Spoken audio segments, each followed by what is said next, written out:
Hello प्यारे बच्चों, नमस्कार। आप सभी का स्वागत किया जाता है हमारे कृष्णा क्लासेज में, जिसके आप सभी को बताएं आपके लिए जो चतुर्थ शनि के लिए जो इंपॉर्टेंट क्लास है वो शुरू कर दी गई है और ये रामबाण साबित होने वाली प्रश्न है। तो 20 प्रश्न थे, तो 20 प्रश्न तो मैंने करवा दिए। 20 से आगे प्रश्न है, जो 30 प्रश्न बचे हुए थे मैंने क्या सोचा कि शाम की क्लास में लूँ, पर मैंने सोचा शाम की क्लास में और 50 क्लास ले लेंगे 50 प्रश्नों की। तो अभी अपन चलते हैं 30 प्रश्नों की ओर। तो आपके सामने ये रामबाण साबित होने वाला प्रश्न है और मैंने जो थंबनेल पे लिखा है ये भी यह पेपर आने वाला, तो यही पेपर आएगा। तो पहला प्रश्न चलते हैं। पहला प्रश्न आपके सामने, पारदर्शी वेशभूषा बनाई जाए, पारदर्शी वेशभूषा बनाई गई शैली थी। तो ऑप्शन नंबर है बीकानेर, ऑप्शन नंबर बी है जैसलमेर, ऑप्शन नंबर सी है आपका उदयपुर, ऑप्शन नंबर डी आपका नागौर। तो भाई कौन सी हो जाएगी, जल्दी से आंसर बता दीजिए। जो पारदर्शी वेशभूषा बनाई गई शैली थी ना, वो नागौर थी। बिल्कुल बिल्कुल आपका डी आंसर होने वाला था, नागौर। कौन सा, नागौर होने वाला था आपका राइट आंसर। अगला प्रश्न है, चलते हैं। अगला प्रश्न आपके सामने आपका 22वां प्रश्न है। 22वां प्रश्न है, पोपलीन नगरी किसे कहते हैं। ऑप्शन नंबर है उदयपुर, ऑप्शन नंबर बी है बालोतरा, ऑप्शन नंबर सी आपका डीडवाड़ा, ऑप्शन नंबर डी आपका झुंझुनू। जल्दी से भाई, तांबा नगरी, तांबा नगरी, तांबा नगरी, तो तांबा नगरी तो हमको झुंझुनू कहते हैं। तो आपका डीडवाड़ों को क्या कहते हैं, तो डीडवाड़ों को आपकी तो है ना पोपलीन नगरी। तो पोपलीन नगरी आपकी बालोतरा हो जाएगी। बिल्कुल बालोतरा, बालों का ढाणी बालोतरा, बालों का ढाणी बालोतरा वाला, ठीक ना। आपको ध्यान रखना है, जिलों की नगरी आपका उदयपुर हो जाएगा। तो आपके सामने आपका 23वां प्रश्न है। 23वां प्रश्न आपसे यह पूछ रहा है, जिंक नगरी किसे कहते हैं। यह प्रश्न है, बार बार आते हैं भाई, बार बार हर परीक्षा में आने वाले प्रश्न है। तो बिल्कुल, तो जिंक नगरी किसे कहते हो, जिंक नगरी वाला आंसर आप सभी बता दोगे। उदयपुर, बालोतरा, डीडवाड़ा और झुंझुनू। तो जिंक नगरी आपको पता है ना। तो जिंक नगरी में इसलिए आपको डीडवाड़ा नहीं बताया, तो जिंक नगरी आपका डीडवाड़ा हो जाएगा। बिल्कुल है। तो अगला प्रश्न आपके सामने फुलवारी की नाल वाला प्रश्न आया। यह प्रश्न आपका 2023 में बीएसटीसी में आया हुआ प्रश्न है। बिल्कुल है। तो फुलवारी की नाल राजस्थान के किस जिले में। ऑप्शन नंबर है भीलवाड़ा, ऑप्शन नंबर बी है आपका जयपुर, ऑप्शन नंबर सी आपका उदयपुर, ऑप्शन नंबर डी आपका जोधपुर। तो फुलवारी की नाल आपकी किस जिले में, तो आपकी फुलवारी की नाल ना, तो जल्दी से राइट आंसर बता दीजिए। तो बिल्कुल उदयपुर हो जाएगा आपका सी आंसर। बिल्कुल करेक्ट, बिल्कुल करेक्ट आंसर की बात करूँ तो सी आंसर आपका करेक्ट आंसर था। अगला प्रश्न आपके सामने आपका 25वां प्रश्न है। मेवाल किसे कहते हैं या बाघ है। तो बता दीजिए, डूंगरपुर बांसवाड़ा के मध्य का, ऑप्शन नंबर बी है आपका चित्तौड़गढ़ उदयपुर का मध्य का, ऑप्शन नंबर सी आपका जैसलमेर बाड़मेर का मध्य का, ऑप्शन नंबर डी आपका जयपुर और जोधपुर के मध्य का। तो मेवाल किसका भाग है, तो डूंगरपुर और बांसवाड़ा का मध्य का। बिल्कुल ये आंसर होने वाला था आपका। तो अगले प्रश्न की बात करें, तो अगला प्रश्न आपके सामने आपका 26वां प्रश्न था। जो पृथ्वी के चारों ओर गैस का आवरण होता है। तो एक तो वायुमंडल होता है, एक तो वायुमंडल होता है,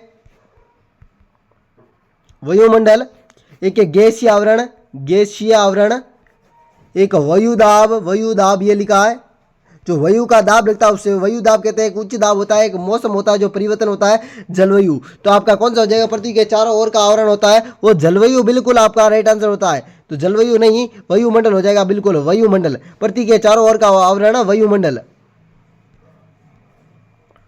तो बिल्कुल आपका डी आंसर था। आपके सामने आपका 27वां प्रश्न है। शुष्क वनस्पति का अभाव जिला, शुष्क वनस्पति उसका अभाव, मतलब शुष्क वनस्पति का अभाव जिला कौन सा है। तो जैसलमेर, बीकानेर, हनुमानगढ़ और ऑप्शन नंबर डी है उपयुक्त तीनों या उपयुक्त सभी। तो आपका राइट आंसर डी हो जाएगा, उपयुक्त सभी। इन तीनों में वनस्पति का अभाव होता है। बिल्कुल। तो अगला प्रश्न आपके सामने 28वां प्रश्न है। खसरा का अर्थ होता है, खसरा का अर्थ होता है ऑप्शन नंबर ए में उपयुक्त मिट्टी, ऑप्शन नंबर बी में है भूमि का क्षेत्र, ऑप्शन नंबर सी है भूमि का किराया, ऑप्शन नंबर डी है घास का प्रकार। तो खसरा का अर्थ क्या होता है, तो खसरे का अर्थ बताता हूं मैं। तो खसरे का अर्थ होता है, तो भूमि का एक क्षेत्र होता है। बिल्कुल है, भूमि का क्षेत्र एक खसरा होता है, जिसमें आपको बीघा के नाम से जानते हैं कि ये 343 खसरा, ये खसरा संख्या होती है। बिल्कुल जो भूमि की होती है। तो अगला प्रश्न आपके सामने 29वां प्रश्न है। माही बजार सागर बांध राजस्थान के किस जिले में। ऑप्शन नंबर है उदयपुर, ऑप्शन नंबर सी है बांसवाड़ा, ऑप्शन नंबर सी है प्रतापगढ़, ऑप्शन नंबर डी आपका कोटा। तो माही बजार सागर बांध आपको पता है सभी को। बिल्कुल है, तो जल्दी से आंसर दे देना भाई, माही बजार सागर बांध। तो आपका राइट आंसर कौन सा हो जाएगा, तो बांसवाड़ा हो जाएगा। बिल्कुल सी आंसर। तो अगले प्रश्न की बात करूं, तो अगला प्रश्न आपके सामने आपका 30वां प्रश्न होने वाला है और ये इंपॉर्टेंट प्रश्न है, बार बार प्रश्न पूछे जाते हैं इसी प्रश्न से। तो बिल्कुल है, राजस्थान में बहने वाली सबसे बड़ी नदी कौन सी है, सबसे बड़ी नदी। ऑप्शन नंबर है माई नदी, ऑप्शन नंबर बी है बनास नदी, ऑप्शन नंबर सी आपका चंबल नदी, ऑप्शन नंबर डी आपकी लोनी नदी। तो राजस्थान में बहने वाली सबसे बड़ी नदी है ना, वो बनास हो जाएगी, बनास। भाई लाइव क्लास आपकी ले रहे थे, लाइव क्लास पर कुछ टेक्निकल इशू की वजह से लाइव क्लास नहीं हो पा रही है। और क्योंकि आपको पता है मौसम भी आपको चेंज हुआ है, मौसम को चेंज में आप पता है जो बारिश का मौसम है मेरे यहाँ तो बहुत हो रही है, इसलिए आपका लाइव सेशन नहीं हो पा रहा है। ठीक ना, आप सभी को ध्यान रखना है, लाइव सेशन होगा तो सुबह में ही होगा। बिल्कुल है, सुबह में ही होगा। तो अगला प्रश्न आपके सामने 31वां प्रश्न है, चंबल चंबल नदी पर कुल कितने बांध बने हुए हैं? ऑप्शन नंबर है 4, ऑप्शन नंबर सी है 5, ऑप्शन नंबर सी आपका 6, ऑप्शन नंबर डी आपका 9। तो चंबल नदी पर कुल कितने बांध है? तो चंबल नदी पर कुल आपके 4 बांध है, बिल्कुल 4 बांध। एक तो मध्य प्रदेश में है, 3 है राजस्थान में, 3 है राजस्थान में, आपको ध्यान रखना है।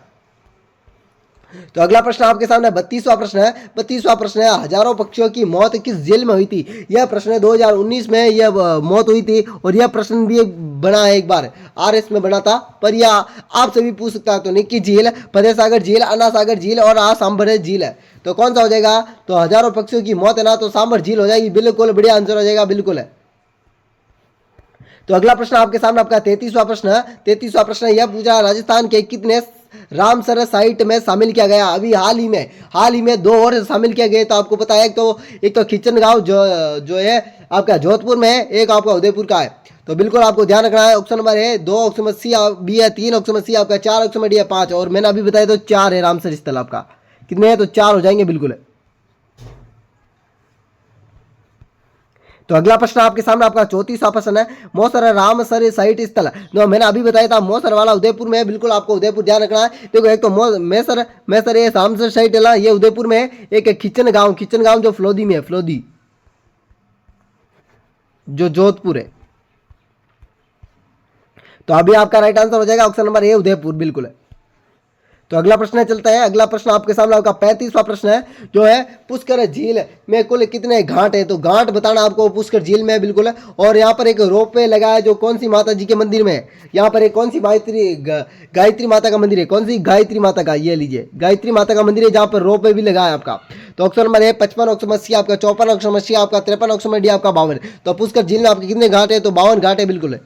बिल्कुल कितने घाट है? तो 52 घाट है यहाँ पर, ठीक है ना। तो 52 घाट हो जाएगा, बिल्कुल है।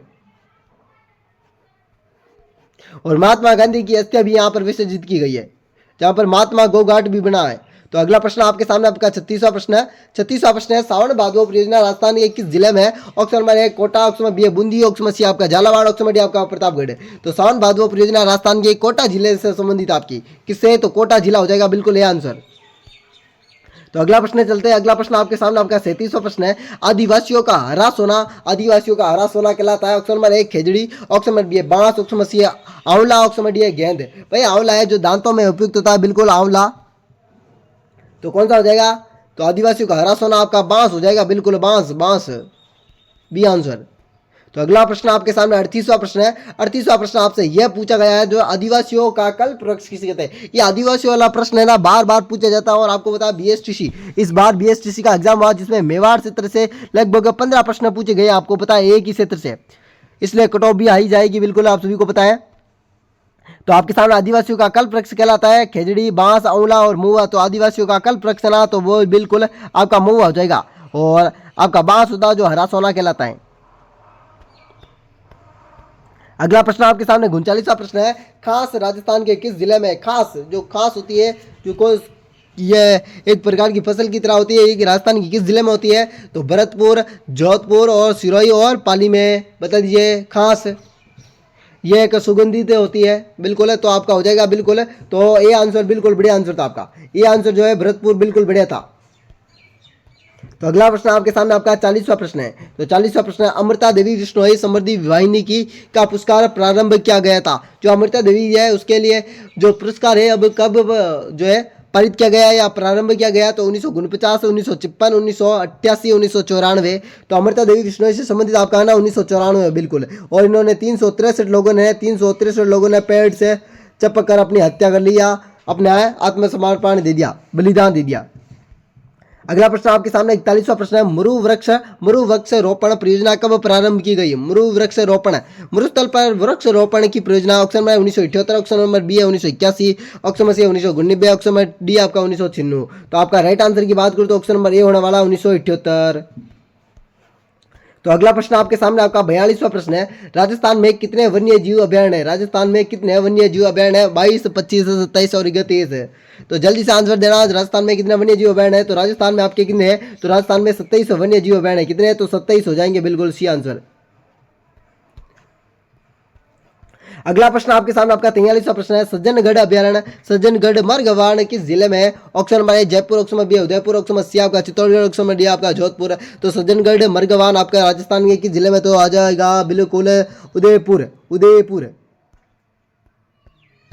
अगला प्रश्न आपके सामने आपका 44वां प्रश्न है, किशनगढ़ बाग किस जिले में? तो किशनगढ़ बाग को बारे में बताना है। Option number A Jaipur, option number B Udaipur, option number C आपका चित्तौड़गढ़, ऑप्शन नंबर डी आपका जोधपुर। यह रामबाण साबित होने वाला प्रश्न है 4th ग्रेड के लिए। जो भी बच्चा ऐसा पढ़ के जाएगा ना वो उसका 100% सिलेक्शन है, बिल्कुल 100% सिलेक्शन है उसका। तो आपका हो जाएगा बिल्कुल जोधपुर, सॉरी जयपुर।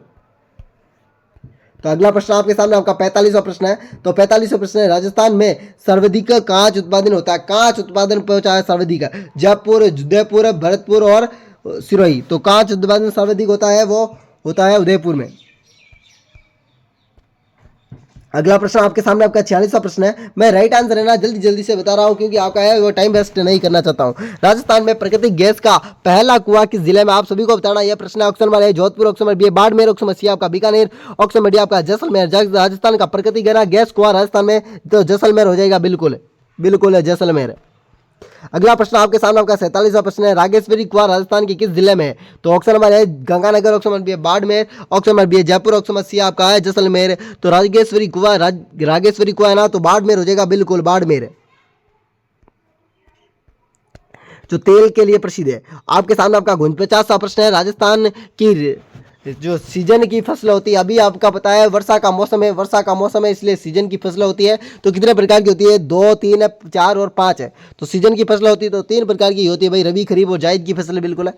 तो अगला प्रश्न आपके सामने अंतिमवा प्रश्न है, जो अनाजों की रानी किसे कहते हैं? ऑप्शन नंबर बाजरा, ऑप्शन नंबर बी गेहूं, ऑप्शन नंबर सी है चावल, ऑप्शन नंबर डी सरसों। तो चावल आपके गंगानगर में होते हैं, बिल्कुल गंगानगर में, और गंगानगर को अन्न का कटोरा भी कहते हैं। तो क्या हो जाएगा? तो अनाजों की रानी है ना तो बिल्कुल है बाजरा, गेहूं, चावल और सरसों। तो क्या सा हो जाएगा? तो मक्का हो जाएगा, मक्का था भाई यहाँ पर। तो कौन सा था? मक्का ऑप्शन था यहाँ पर। अनाजों की रानी है ना तो मक्का कहलाती है, बिल्कुल मक्का ऑप्शन था यहाँ पर, बिल्कुल। तो अगले प्रश्न की ओर चलते हैं, और इसी प्रकार का वीडियो देखने के लिए हमारे किसान क्लासेज को सब्सक्राइब और बेल आइकन को प्रेस कर देना, ठीक है ना। आप सभी को ध्यान रखना कि चैनल को सब्सक्राइब भी कर देना। और लाइव क्लास होगी ना तो सुबह में ही होगी, लाइव क्लास होगी ना, 1 मिनट, जो आपकी लाइव क्लास होगी ना वो सुबह में ही होती है, पर कुछ टेक्निकल इशू की वजह से नहीं हो पाई है। मैंने कहा था मौसम चेंज हो गया, इसकी वजह से बारिश का मौसम है, इसलिए आपका लाइव क्लास नहीं हो पाई थी। और किसी कारणवश तो भी आपका ना तो भी मैंने ना जो प्रश्न 50 रखे ना, हर डेली के 50 प्रश्न वो तो लेके ही आता हूँ मैं। तो चलते हैं अगले वीडियो में, मिलते हैं आप सभी से। अब से इस वीडियो में लेते हैं अलविदा। जय श्री देवनारायण की सभी साथियों को राधे राधे, अलविदा। और एक खास खबर, किसी को भी पीडीएफ चाहिए तो इस नंबर पे मैसेज कर देना 8290620289 पर। और आपकी जो बच्चे रीट की तैयारी कर रहे हैं, रीट की और किस प्रकार से तैयारी करनी है, मैंने इसी वीडियो पर एक वीडियो डाल रखा है, उस वीडियो को देख लेना। उसको सारी सिलेबस के बारे में और कौन कौन सी बुक पढ़नी है सभी के बारे में बताया हुआ प्रश्न है। चलते हैं अगले वीडियो में, मिलते हैं आप सभी से।